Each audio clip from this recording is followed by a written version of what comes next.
Joining me from Britain is commentator and columnist Esther Krakue. Esther, always great to see you. Audience favourite you are. Idris Elba's words, what did you make of them when we're all under such pressure now to define ourselves by race, particularly, of course, if you are black?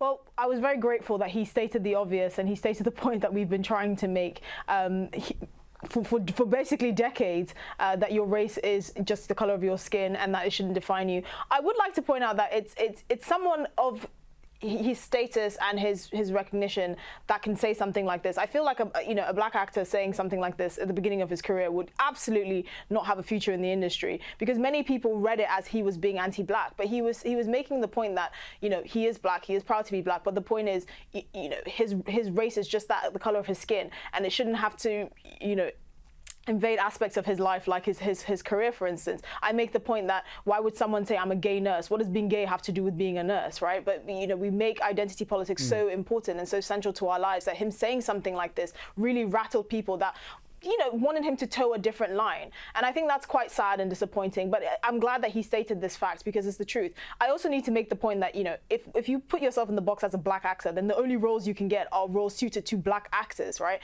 And that, again, that is detrimental to any sort of progress, regardless of what the perspective you take on various racial issues, because why would you want to put yourself in a box like that?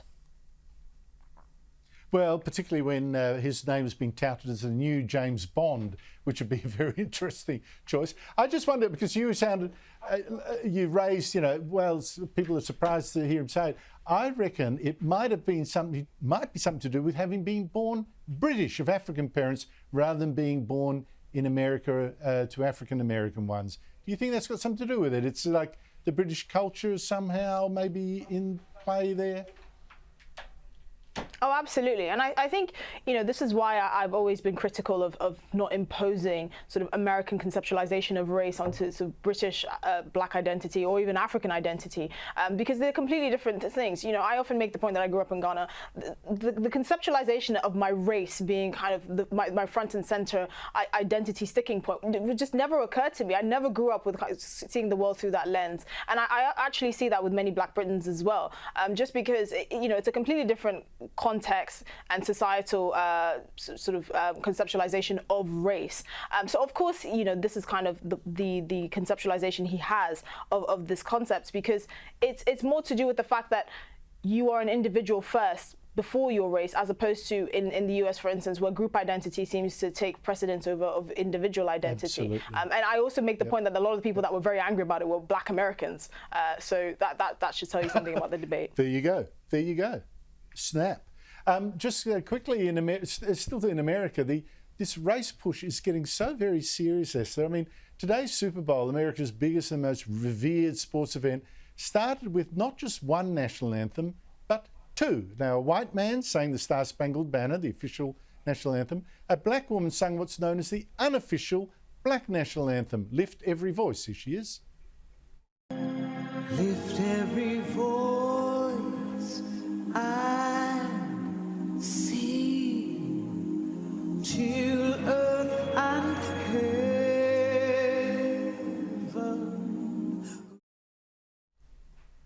Esther, when I see this kind of separatism, separating nationally in two national anthems, this can't end well. Yes, I mean, obviously, I think it's important to point out that this particular song, Lift Every Voice and Sing, is being sung as more of a political statement. So I've often drawn parallels with, Delilah being sung by Welsh rugby fans, or Swing Low, Sweet Chariot being sung by English fans. And they're unofficial anthems, for instance, but they do have a connection with the fan base. And people were arguing that this particular song that was sung at the Super Bowl has a kind of connection with black fans, for instance. The problem does come when it's sung as an unofficial black anthem, because then that begs the question, well, can white people sing it? What place does something like that have in the United States of America, which is effectively a melting pot, or the fact that American society has progressed so far that it's no longer a white versus black society like in the 1940s and 50s, but it really is a melting pot of Hispanic Americans who seem to get lost in this entire debate of race completely, Asian Americans, for instance, African Americans who are of direct African origin, or African Americans who predated Black Africans in America, for instance. So that is where the issue is, and it's clearly, you know, caused more division. This is the third year in a row that they've sung it, and the people that are singing it are making it clear that they're singing it to highlight racial divisions. But then that also begs the question: shouldn't the Super Bowl just be about sports? You know, should it be about, you know, racial politics or anything politics related at all? Can't football fans just watch football without having to have any sort of politics shoved down their throats? That's another question that's very valid as well. Spot on. Yeah, third time in a row sung, so clearly it's got something, but the first time it was sung live, so it had an extra sting to it, meaning to it this time. Esther Krakue, thank you so much indeed for your time.